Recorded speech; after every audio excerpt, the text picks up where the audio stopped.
اولی که سلام عرض میکنم خدمت شما و ممنونم که فرصتی رو ترتیب دادین تا به سوالهای پرتکرار دوستان پاسخ بدین. سلام و درود بر شما، خواهش میکنم، در خدمتتون هستم. حالا بریم سراغ سوالایی که خیلی از شما پرسیدن.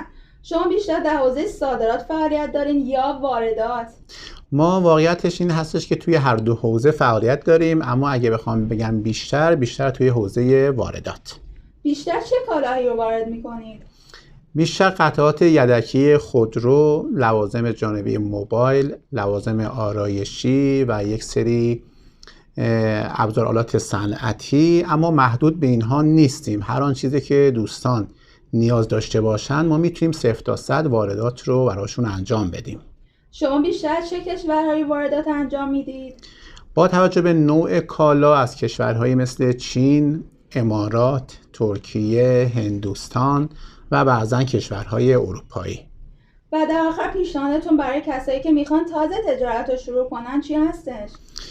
خب پاسخ کوتاه به این سوال شاید خیلی جالب نباشه، اما اگه بخوام سریع جواب بدم باید ببینن که توی چه حوزه‌ای میتونن فعالیت کنن، صادرات یا واردات. اگر مثلا واردات باشه، اول اینکه باید حتما بازار هدفشون رو پیدا کنن، نیاز سنجی بشه، یعنی اینکه اون بازار چه محصول یا کالایی رو نیاز داره و اینکه آیا توانایی کار کردن تو اون حوزه رو دارن یا نه. اگر اینها رو بتونن مشخص کنن، خب قطع به یقین میتونن تو اون حوزه فعالیت کنن و موفق بشن. خیلی ممنونم از وقتی که گذاشتید. خواهش میکنم، امیدوارم که پاسخ‌ها مفید بوده باشه.